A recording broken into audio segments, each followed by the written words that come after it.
Hello and welcome to this online broadcast from Whitechapel Gallery. My name is Jane Scarth and I'm the Curator of Public Programmes. Thank you for joining us for today's talk. It's my great pleasure to welcome Taloi Havini and Margarida Mendes, who join us in conversation this evening as part of a season of events on themes of water and fluidity, which is part of our newly launched programme called Ways of Knowing, Imagining Other Futures. Ways of Knowing is a programme of art and ideas, bringing us into dialogue with alternative ways of thinking about our relationship to the world. Through an emerging and interconnected programme of events and digital projects, which centre otherwise peripheral knowledges, Ways of Knowing questions what we can know and how we can come to know it. The programme offers a spectrum of approaches to key themes that are essential to contemporary society, culture and politics. This season, our focus on water and fluidity is inspired by our upcoming major retrospective of work by British surrealist Eileen Agar, which opens on the 19th of May. Agar was fascinated by water worlds, marine life, shells, the coastal, the amphibious, and so this series of events invites artists and thinkers who investigate contemporary fluidities and new imaginations of water at a moment when our human relationship to it is arguably at its most strained. I'm delighted to briefly introduce our speakers.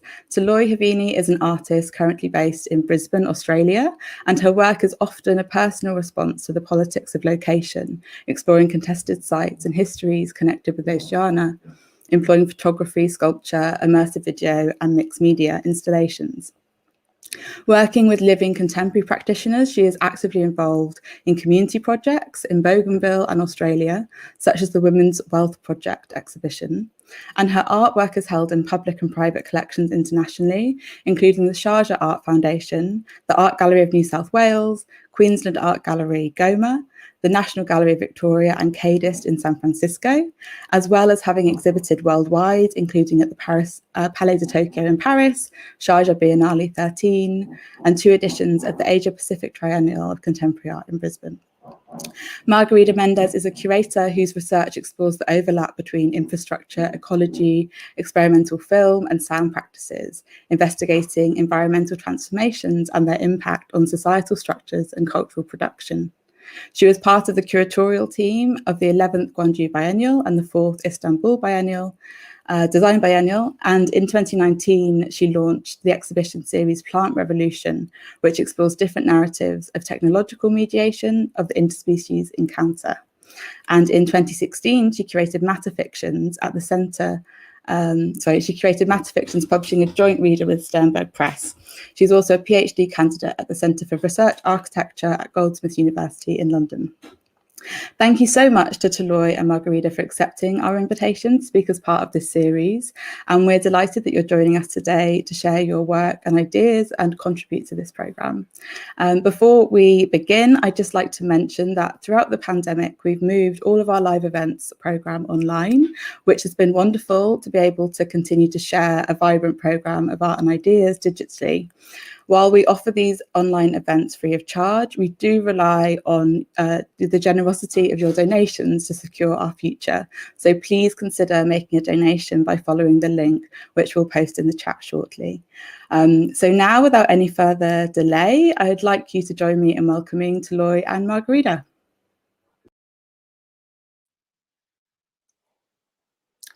Thank you, Jane, for the introduction. It's an honor to be here in conversation with Taloi and to be in contact with such powerful and impacting practice based in the Pacific. It's very good to think transoceanically, or of a whole ocean with many, many differences and different narratives.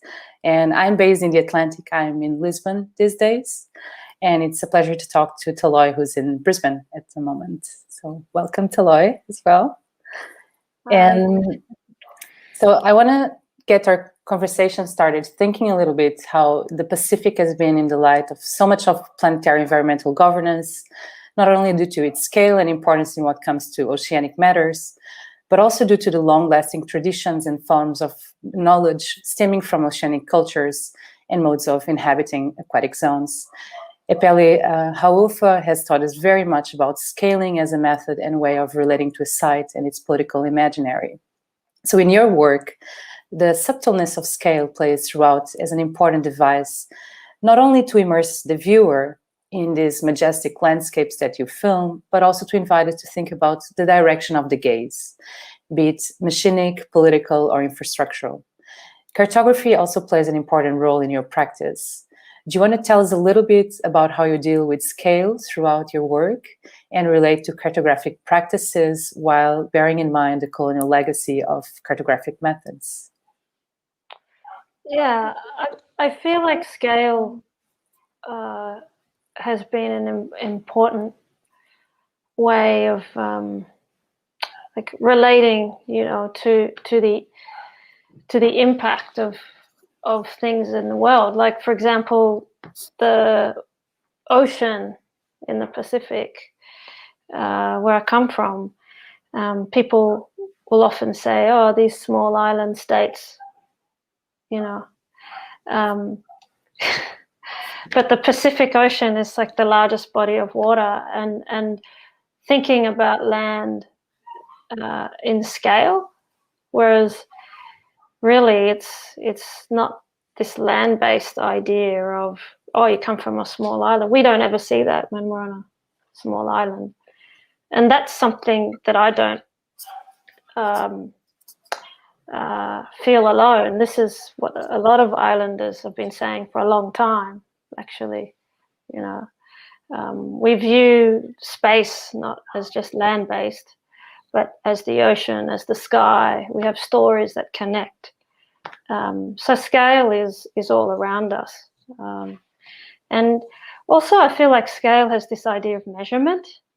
In the age of capitalism, everything is measured, everything is weighed. And so I feel like scale itself is a medium, not just an idea or an experience. It informs everything about our lives and our own personal experience of it. So we will now introduce a brief excerpt of the film Habitat 2017 and watch some images that will follow throughout the conversation. Taloi, I don't know if you want to say something about the film, or we will play it straight ahead. Sure, we'll play it and then we can talk about it.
So creating from an aquatic point of view is something that really interests me and that I found both in your films and in a series of other contemporary artists working at the moment. I particularly enjoy how something can fluctuate between the space of the other than human gaze, or the elemental point of view, as I call it, and the point of view of the intertidal subjects, the inhabitant, the diver, the fisherman. Can you tell us how you reflect about points of view throughout your camera work? Well, I think the point of view is really integral. And in the Habitat series, it's a series of one called Habitat Konawiru. Then there's Habitat 2017, which is that 3-channel, and then Habitat, a 4-channel work. And when you talk about scale, they start off with a single channel, then a 3rd channel, then a 4th channel. And in the gallery space, they're installations, they're projections. And so when you walk in to the space, your body is in relationship to the images that I'm projecting. And so to explain Habitat, I grew up and was born in a mining town in Bougainville. The town is called Arawa, and the town was made so it could cater to the copper and gold mine that was introduced by Australians and exported to the world. And at the time, in the 70s and 80s, this copper mine was the largest in the world. And since then, there have become larger copper and gold mines in Papua New Guinea and other parts of the Pacific, South America, Africa, West Papua. But this was my experience. And so Habitat, I've been brought up in this town, this huge gaping hole. And after a 10-year civil war, known as the Bougainville conflict, 25,000 lives lost. Myself and my family came to Australia to live for safety. And so the mine became the catalyst for conflict and war, which is still unresolved today. And even though we are post-conflict island, in my returns home to Bougainville, I have gone back to the site of the mine site. And so friends of mine had, we always go and we take photos or we film and we take photos or document the destruction. And it's the only mining example in the world where indigenous people, the Bougainville people, stopped the mining from happening. And to this day, those multinational mining companies cannot come back. So the locals or the rebels have made a roadblock. So when I return home, I'm able, as a Bougainvillean with a camera, able to film. I'm not a journalist. I'm not a documentary filmmaker. I'm from Bougainville. I'm someone with a camera. And so I wanted to make a series of work simply called Habitat and to simply document the change. And so I start all the way from the west coast, which is the end of the island, end meaning the west, which is where the mining company had dumped all of the tailings, the toxic waste of the mine. And in doing so, they flooded 7 individual rivers and made a swamp and created a huge tailings. It looks like a moonscape. And this goes for kilometers, and you can see it from satellite, all of the rivers, mountains, ridges, all of the indigenous people's livelihoods and gardens, all of this fertile, volcanic, rich soil land, completely, irreversibly changed. There's no life on this tailings. And when I went back after 10 years of war, I felt like it was my duty, if I have a camera, that I had to record this, because all of the films, all of the lens-based media that we were seeing of this place was either through journalism, and these are snippets for a story, right? To tell a story, if they even make the news or headlines. And a few documentary films, but apart from that, there was no other critical view of what is happening. And so I felt it of a huge responsibility to start documenting. And it all began in 2016. And I just go back as much as I can and film this change. And as an artist, a visual artist, also as a woman of color, a descendant of indigenous peoples, knowing that the camera and the history of photography has been a very negative way of portraying peoples, my ancestors, I needed to have control of that lens, have control of the point of view. And so the films are a poetic journeying through the land. I use all kinds of cameras. I use GoPros, a normal Canon. I've even taken a drone home.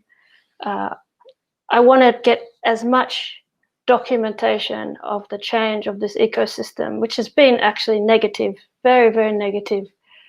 And sometimes I'm not sure if it's for legal reasons, if it's for historical reasons, if it's to get our stories, or if it's but it has to just happen. You know, we have to film it. We have to pay respects to the land that's constantly changing. I mean, how else will we know our environment if we don't engage and live and spend time, you know, observing and watching? Thank you. It's a very powerful approach.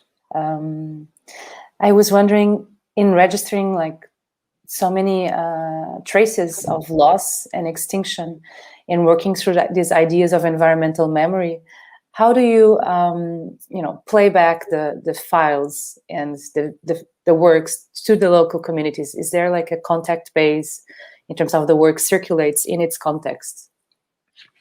Yeah, that's a really cool question, because if you're, I mean,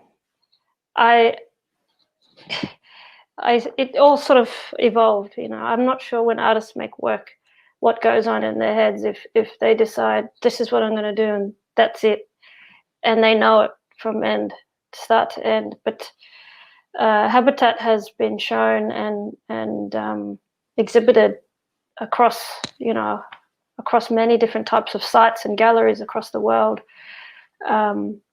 And initially, when I began to film, I didn't imagine that I would. I didn't imagine anyone would be interested in watching this incredibly alluring images, because what you're seeing is pretty interesting. You're seeing huge landscapes and these bright blue colors of blue, and people are drawn into them, and you're seeing this huge, lots of evergreen rainforests. But then I change it with the destruction in the edit.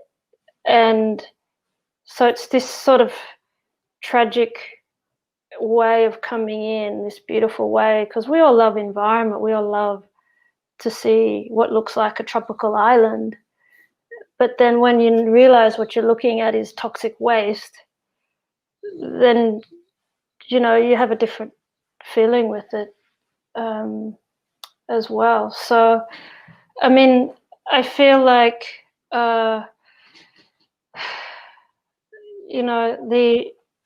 when I went, I was filming and I could see it. And then next minute you have 20 or 30 people around you wanting to look. So that evening, when you recharge your batteries in the generator, because I'm in very off-grid places, deep in the rainforest. And at night, you do share stories, especially in Bougainville. And so I would show the footage back to the landowners where I was. And so I'm on land that I'm not from, but I'm related through friendships. And so the first time I went back, I floated down a river with a GoPro and came back, and we showed it on my laptop. And then that evening, they talked. That led us to more stories. The people would say, if you kept going in the middle of that swamp, the destruction of the swamp, the flooding of the 7 rivers, it goes so far. And I'd ask them, how far? I said, I don't know. And so then I said, there's this thing called a drone. If you had one, you could figure out how far your damage went. And the people would say, what's a drone? And so I'd explain, it's a camera attached to a small helicopter, and you put it up in the sky and you look down. And then that's when they would say, you don't come back next time without one of those. So, okay. So then I went back to Australia, edited this video footage, saved up some money, bought a drone, went out, taught myself how to use it, went back the next year, back to the same village, and I said, hey, I got the drone. Okay, let's go. And so we went back on this reeds, and we drifted out into the swamp, and then we shot the drone up. And then that's how the next series worked. So the next video came about.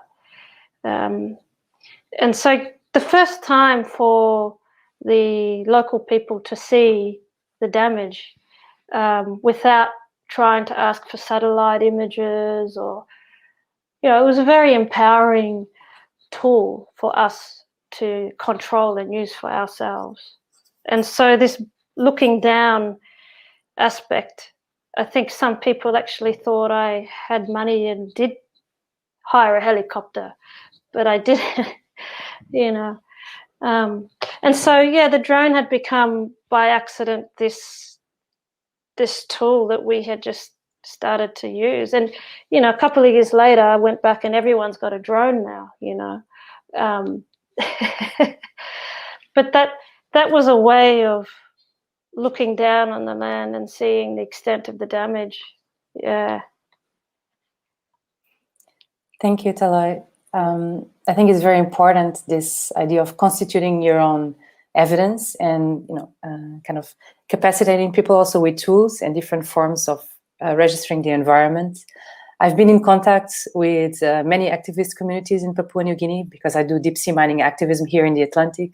And I'm extremely, extremely honored by the work that has been done on the ground since the Salwara missions, and a lot of kind of intersectional actually approaches to mining have emerged and different networks. So there's a lot to learn from different tactics and different actions on the ground. And I'm very interested how we learn from these stories and how they're shared. I think you brought up storytelling, and I wanted to bring something in your practice, which I think is also the investigative and collaborative aspects. Even if we see a lot of kind of aerial views, disembodied, other than human landscapes, there's an aspect of how you engage with communities or how you invite somebody to star in your film, to be a protagonist. So maybe I would like to hear a little bit how you involve people in the shootings. Well, I couldn't justify doing what I was doing, filming a place. Obviously, I'm not the landowner too. I am a landowner, a matrilineal landowner, one of many from the north of Bougainville. But where habitat is, where I'm filming the extractivists, the mining and the toxic waste, and documenting that aspect, that I'm not from there. And so extra responsibility comes. What makes me any different to an outsider coming onto someone's land and filming, even if I have good intentions? There's all sorts of complexities around being on someone's land and taking images, particularly because Bougainville has been through civil war. They've had lives lost. So the trauma impacted on loss of lives and the injustice with the fact that war began because of mining. And there are other places, as you say, in Papua New Guinea that haven't had a full-scale war, but there are skirmishes. There are other kinds of conflict that happen. People are being removed off the land all the time, pushed away by multinational mining companies or multinational companies, be it that, pushed into shanty towns. Even logging industry has done that as well. So landowners live on the fringes of their own land and become beggars. And in Papua New Guinea, in Bougainville, and most of the Pacific, it's predominantly owned, indigenous owned. So only a small percentage actually belongs to the state or government. So when you push people off their indigenous land, there's nowhere else for them to go. And especially with rising sea levels, there's nowhere for those people in low-lying islands to go. They have to become refugees, or they have to become invited. And this is a huge problem for landowners, because we take pride in, and when we say landowners, we don't say that we own the land. We say that we are custodians. We look after the land for the next generation. And so involving communities, I cannot not ask and be part of them owning this work. So on a personal level, which is removed from my arts practice, what people don't see, you go to a gallery and you see the work, but all the work it takes, I'd take a long time to make work, and that's because of the processes behind them. And so the filming, it takes a long time to travel, it takes a long time. I don't even bring out the camera until it's trusted. I talk to people, negotiate, is this okay?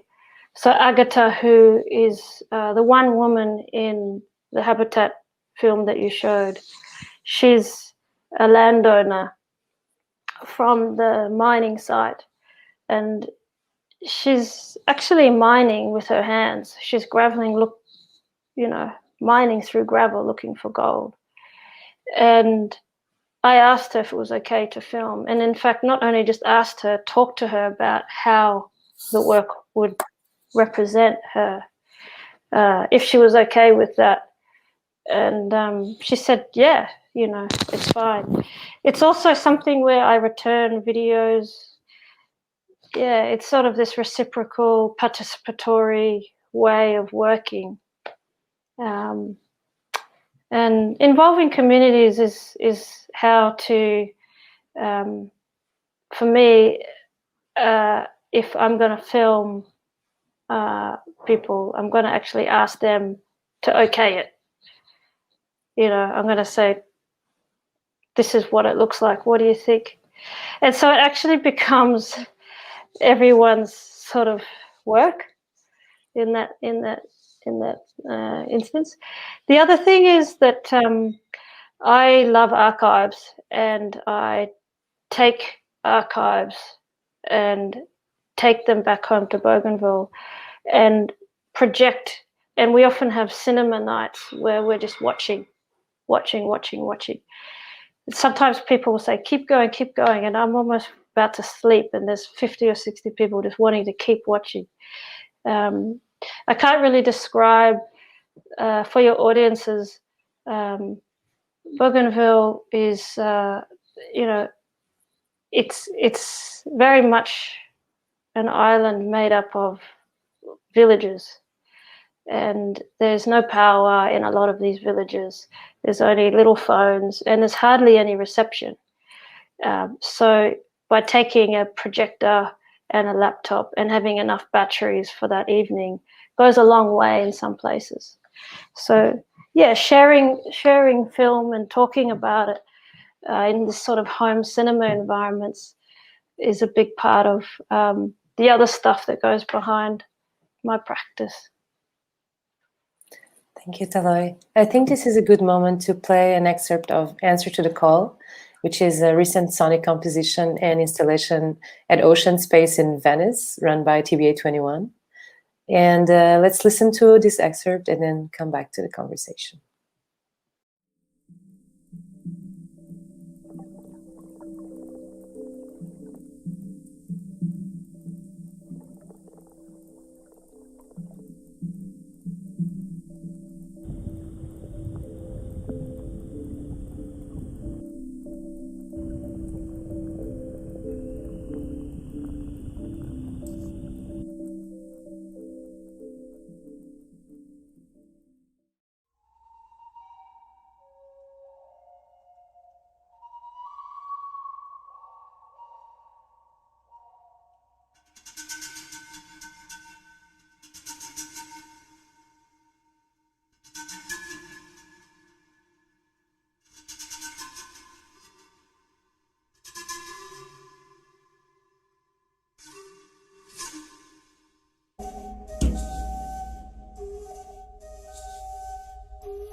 So Answer to the Call, recently shown at Ocean Space in Venice, and it's on display until October, is a great example of what a collaborative practice can be, which results in this immersive 22-channel sound composition.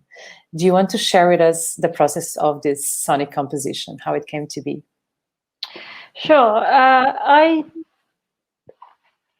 came to make this work mainly because it firstly was an invitation to produce work for Ocean Space, and I had been offered a 3-week residency on the Falcor, the Schmidt ocean vessel.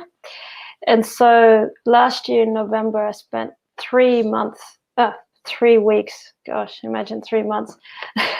I spent 3 weeks on the vessel and with the science team, and the science team was using multi-beam sonar technology, eco sounders, to map the seafloor. And this was my first time to be on a research vessel, a scientific research vessel. And we were coasting up the Great Barrier Reef, and the scientists were looking at the period of the last glacial maximum. So when the sea level was 120 meters lower than it is today. So essentially we were mapping what was once land or sea country, what the Aboriginal and Torres Strait Islander people call what the Great Barrier Reef is, what that low-lying shelf ridges are before it drops to the coral sea. And so I was really learning about how sound waves, like these pulses from the ship, were being sent out from the hull to the floor, coming back up, going back down, coming back up. And as we were edging and going further on these journeys, these 3D maps were appearing from the sound, the technology of sound. And I had found that quite incredible, really, that sound can conjure through technology, this scientific, way, what the ocean floor looks like. And these were visualizations, but the visuals came about first by sound. So that very, very much spoke to me on a strange sort of way of thinking about knowledge and relating to the ocean. You know, so I had thought about sound as a medium, and so I'd started to think about, well, what are the ways that I have been brought up and taught how we in indigenous cultures, but also in my own haku tradition, my father's land, how we relate to the land. It's not through technology. It's not through mapping. It's through understanding and having a relationship to the coast, the same way that Aboriginal and Torres Strait Islander people know that land intimately already. And so not only was I interested in looking at or hearing what that sounded like, but I was also interested in doing further research. And so by doing that, I reached out to the knowledge holders in my village, in my own family. Auntie Sana Bala is a knowledge holder. We talked a lot about relating to coastal communities and our land, but also the stories that have been passed down to her and the stories that I have inherited as well about that particular time. And so knowing the time of when our islands were forming, we didn't need this sound. We know this. It's in our bodies. It's in our memories. And so I was able to do a ship to shore. So it was sort of a really interesting residency to learn this, but also to reach out to the knowledge holders of my indigenous culture. When I got back to land, I went and visited my Uncle Ben Huckelitz, who lives in far north Queensland. And he comes from a lineage of musicians and drummers. And so the idea of answer to the call is this idea of call and response, is that we also have our own ways of relating, you know. But rather than use the ideas and knowledge of relating to land and the birds and the ocean, I asked him to talk about our garamut drums. And so we used to have, or we still do, each village in most places in Bougainville, Papua New Guinea, Solomons, we have a huge slit wooden drum. And so we send out signals and pulses, and that sound travels through the valleys and travels over land. And it can travel further than voice, than walking, than traveling by ocean or by foot. And to communicate from the other villages, they would also send back a beat. So there's this sort of triangulation between nature, our clan relatives, and a lot of these beats and signals were all to do with harvesting, or all to do with what's happening on the coast. Whether it's the moon and happening with the coral spawning and where we will meet. So it was sort of this idea of using our body sensory ways of relating. And so Answer to the Call has various cycles. So we have that garamut, kwakamba, pan flute, sort of this signaling back and forth, these conversations, which are using the wind, wind instrument, using the beat, the earth. I also used archival recordings of ocean traveling chants in there as well as underwater recordings. And so it's really a journey. Answer to the Call is really to ask ourselves, can we also have a sensorial relationship, not just this inaccessible technological idea of relating to land through technology. But there are these ancient practices as well that we have with us, through rhythm, through nature. It's a description a little bit about the answer to the call composition. Yeah, I think it's fantastic, and also how you resonate this idea of triangulation, which the eco-sounders are using, below the waterline, but we can produce rhythms to sense otherwise, using the same kind of diagrammatics through space, but they actually travel on a transtemporal scale. So it's very different than the kind of positivism of the scientific transduction, of mapping. How can we map transgeographically, even, transtemporally? And how does music and practices of orality bring us to that dimension? And how there's such specific knowledge in passing down messages in this call and response that comes from this practice, this musicking. So maybe in the sequence of this idea of call and response, which is also found in different communities and places that I've traveled as a very beautiful oral technique, of engaging with the temporal narratives, with ecosystems, with their own culture. I think there's something here that ecologically is very, very powerful, which is the idea of intergenerational responsibility, and how this idea of accountability has to be passed down from generation to generation. So how storytelling plays a role here as well in oral culture. So it would be a different way of approaching like an ecological cosmovision than in the West, if we want to make even splits between, different oceans and different forms of knowledge. But I wanted to speak a little bit more about this kind of intergenerational space that call and response brings up. Yeah, I mean, I think I have a unique position.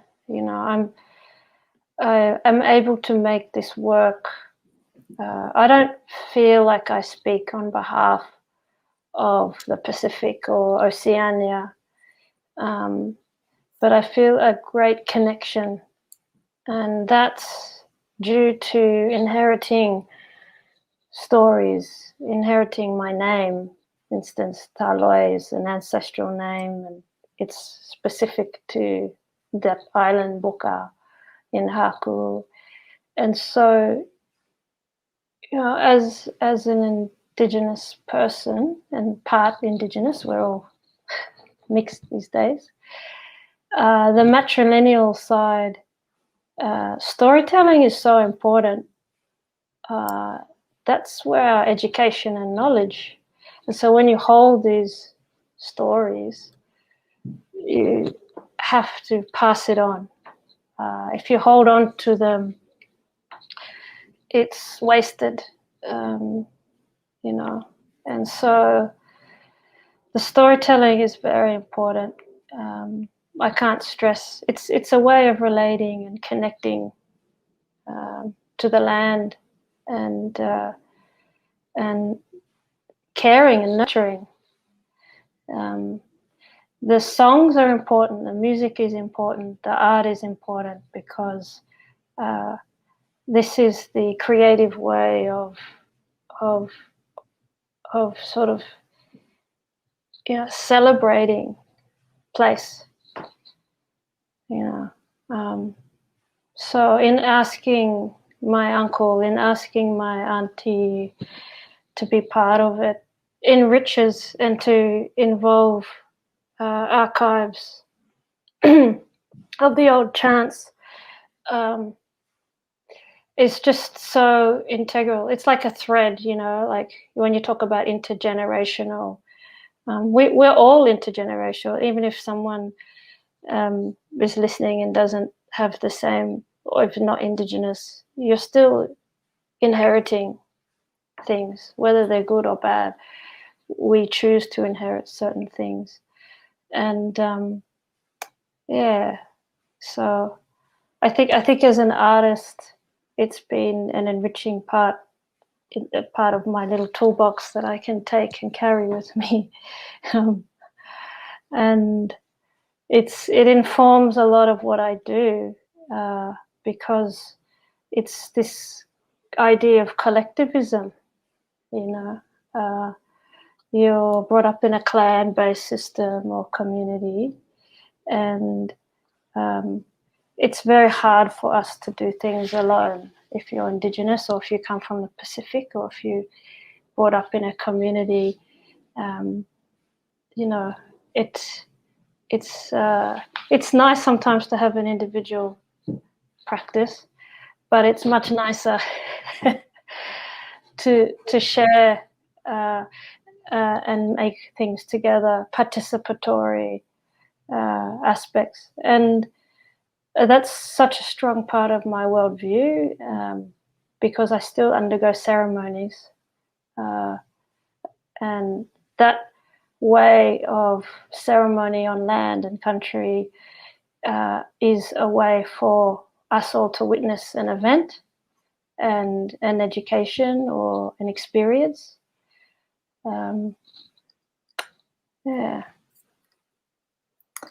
Thank you. I think this is a great moment to play another excerpt of a film, Lullaby. And we will watch the images and then come back to the conversation shortly.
So, Taloi, I wanted you to introduce this film, but as well thinking that while it reflects on this kind of coral spawning moment, and this is such a beautiful kind of choreography, or even a kind of a fluid cartography, something which is in the making. And there are more sensitive ideas of cartography than the ones that we've spoken before of map making, of this kind of vertical axis, but kind of more horizontal, diagonal, even kind of multidimensional forms of cartography that have to do with, environmental awareness and attunement to very minute rhythms, very minute pulses, seasonal cycles. And corals, of course, are a great example of those, but also other intertidal species that live in between, sand and water in the coastal spaces. And of course, many of the Pacific peoples are much more attuned than some of us that are landlocked in other sites to these minute movements. So maybe we could speak a little bit about Lullaby, how you came to do this film, but speaking on this direction that's a form of kind of embodied and situated awareness for an environment would kind of celebrate these different seasonal rhythms and pulses. Yeah, so Hayana means the regeneration of coral. And the lullaby is, we know historically and across the world, many cultures, that lullaby is a sweet song that you sing to young ones to fall asleep. And so my auntie, Sanabalai, had a lullaby to sing. And it was this sort of perfect, nurturing, beautiful sound that we miss hearing, And the thing about the coral regenerating is that it happens every year on the full moon, on a particular month later in the year. And when you say attunement, it's exactly that. It's because we're coastal people, so the coral fringes the whole island. So it's a limestone island with coral. And it's really sad because a lot of our coral is bleached because of the, global warming. It's really, really sad. But this shows nature resilience. They're still spawning every year. So it's even more important to be attuned and to celebrate this natural wonder that we have. And it's the way that we, a lullaby, an elder singing to a young person, and, me in the middle-age sort of group. It involves all ages at an early age. Since you come into the world, is you have to understand and know that the generation that's corals that support the land, that support the fish, it happens at this time. It's more important than a birthday or Christmas or this is nature. And we run down at night. It happens at night, at quiet time. And we have all the lights up. And yeah, it's a way to, if we didn't have these important events and ceremonies, it's a way, I think it's what the West calls conservation, or like World Ocean Day or something like that. We've been doing this since time immemorial. I asked my father, my aunties, when did we start doing this? And I said, since time began, and it's ultimate respect. And I think that's what's missing. Obviously, the way we're treating our planet is that we're not respecting and we're not loving or celebrating these wonderful events. actually. So Hyena Lullaby is really about that. Yeah. And I think something you mentioned, which is very important, is the idea of reverence for nature, and how different forms of ritual practices and ceremonies really reconnect us with, with also our finitude and a sense of custodianship, no, and a sense of our place in the scale of the cosmos, which is much wider and has a much broader narrative than our brief passing. And I wanted to stick a little bit with this idea of rituals and practices around oceanic spaces, and maybe ask you to speak a bit more from your experience, from your community, or your even research with fellow communities, a bit more about the ritual practices and the oceanic kind of ecological relation through times. Well, we have a really important ritual, and that is, first of all, when you come onto someone's land.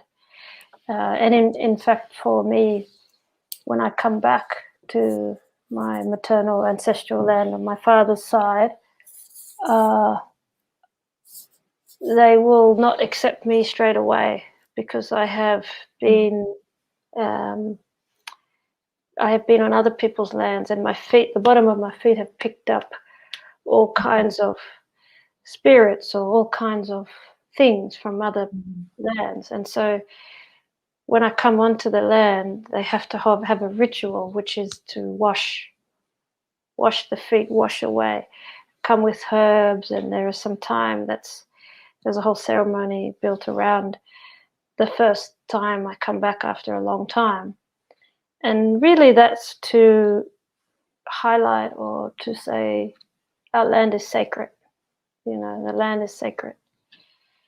And it's practiced all over Bougainville. And just that simple idea, sacred land, it goes against a lot of the cities that we go to, or a lot of the fracking or oil or gas, all these extractive industries. You don't treat land that is sacred like that, you know. And I think that's these simple values are missing, is the sacredness of land.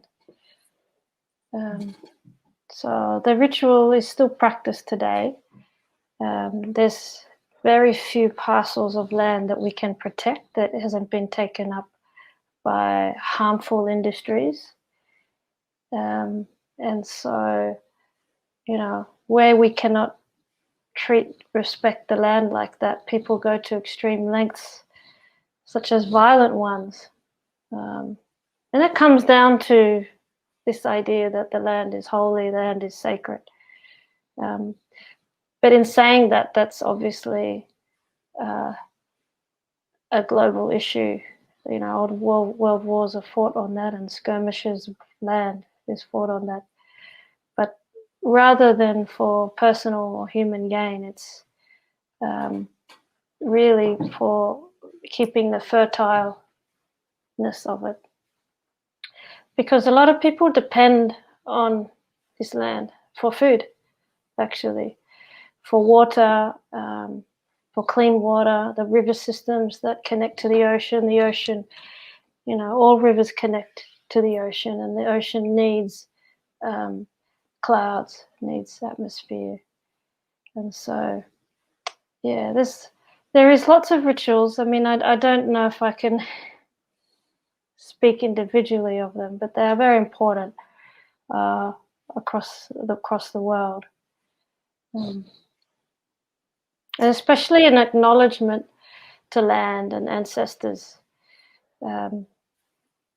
It's a very big practice that goes a long way, and I know that for us, we have certain ways of caring for the land as well. So with the ocean, there are certain boundaries that we can, and when you talked about cartography before and mapping, The interesting thing about being on that ship is that we don't need a map, a visual map, because maps are contested, and our people, in terms of indigenous land rights, we find maps. The minute you draw a map, someone's going to contest it, and that's actually true, right, of all maps around the world. So who's to say one idea of representation of a land is the right one or correct one? So mapping doesn't need to exist as an artifact or a physical. So for Bougainville people, mapping is here and here and in the stories. And it's through the sharing and collectiveness that we've been doing this for thousands of years. It might seem really strange for people to think that you can get around without a map. You know, I need a map actually when I'm on the car or going anywhere in this in any city.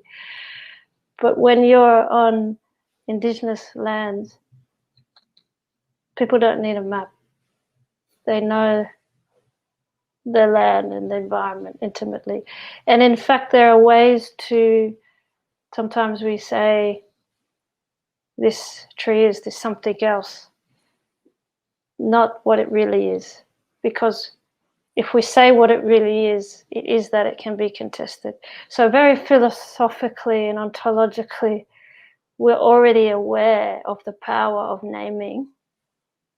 And so we unname sometimes, or we trick name. Very complex way of relating, but it's to sort of keep harmony and to also not think that we are in control of nature at any one time, but we are in sync, you know, with it. Yeah, I love the idea of trick naming and unnaming as an ecological tactic, even. Yes. And I think also in connection to the expanse of territory and bodies. In one of your films, there was a small sentence, something like, the land is like a part of the skin on the back of your hands, and you wouldn't go mining there, would you? So there's something here which I think is very beautifully portrayed in terms of the scale of what's the cartography of life, really. What's the idea of even a subject, or do we need a subject here? And what is land, or what is even like an entity? Can an entity be a discrete element, or is it distributed all over?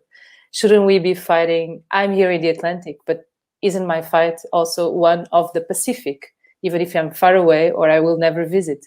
Because you know that when I breathe, the carbon that I emit, it will cross the whole planet in 1 year. So we're so intermixed in terms of particles and in terms of this kind of fluid cartographies, which are, very complexly represented. So I think it's very interesting from this image that you have from a hand and from the land and from this kind of taking care, which is always a care that is very distributed to think about these sites.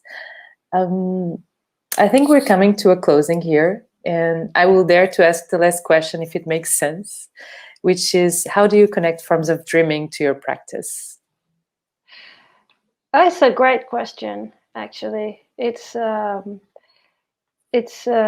of this conscious, the conscious and the subconscious world.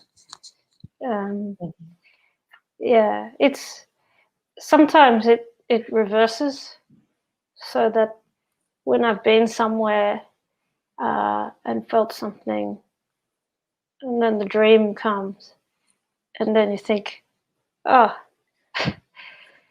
what happened in that subconscious world? Which one is real? Which one is the dream? I had dreams of really like important ways of receiving from ancestral world. I knew that, for instance, like going on a land before, the night before, I had a dream of something happening, and then thought, that really altered the next day's events. And it happened, this idea of deja vu and things like that. So it's definitely part of my practice. You probably have that yourself, or have asked other people that and have different responses. But they, I've often, the last work I made, so you referred to that quote, an elder in the 60s, he was saying no to the mining company, no to colonial officials. And the journalist asked him, why are you fighting for this land? Why is it so important? Like, what is it? And that's when he said, the land is like the skin on the back of our hand, would you want me to dig up, your skin? I mean, look at how in popular culture, people spend so much time on their face, makeup and looking youthful and everything. Like, we just think mining the land would be like just digging into your face. We can't comprehend why people would want to do that to the land. So yeah, I know that making that film, I woke up in the night and I was just so disturbed by the way that people are treating all the land, all the oceans and everything. Then I just woke up and I was screaming, capitalism, and that, I was woken up by my dream of that and thinking, that's how it impacted my practice in my subconscious. We take these images and our feelings into the dream world, and then hopefully it can also do good the other way, which it has. I can say that. Dreams are very powerful tools, I think, for messages, but also to reconnect with particular sites. A philosopher that had a beautiful sentence on dreams and healing, Gaston Bachelard, was writing on water a lot, water in dreams. And he would say that instead of a psychoanalysis of dreams, we would need a psychochemistry of dreams for, reaching the kind of element that kind of comes to the surface. So somebody would dream a lot with water. Of course, there's relations in terms of symbols, but there's kind of an elemental kind of rising that tries to announce a conflict, a struggle, or something in one's life, in one's context that needs to be handled. And he would say that we would need forms of imaginal healing that would come from this reconnection through these, elements in the dream world. And that always stuck with me, and I'm always working around this, and I thought it would be a beautiful way of closing our session today in the ways of knowing, which are multiple ways of knowing in the water worlds. So it's a pleasure to be with you here, Taloi, and I hope we stay in conversation. And thank you, Jane, and everybody at Whitechapel for inviting us today. Thank you. Thank you so much, Taloi and Margarida, for this wonderful, moving and insightful conversation, which has taken us through collaborative practices and sonic communications, storytelling and intergenerational lineages. It's been a real pleasure to hear from both of you as part of this series. The next event in this series is on the 6th of June, and it's a focus on the terrible cost of sea oil extraction in the UK and Canada. There'll be a week-long screening of Peter Metler's film Petropolis and a conversation on the 6th of June between activists James Marriott and Susan Dhaliwal. So please join us and tune in then. But for now, I'll say thank you to everyone for joining us and watching this evening, and good night.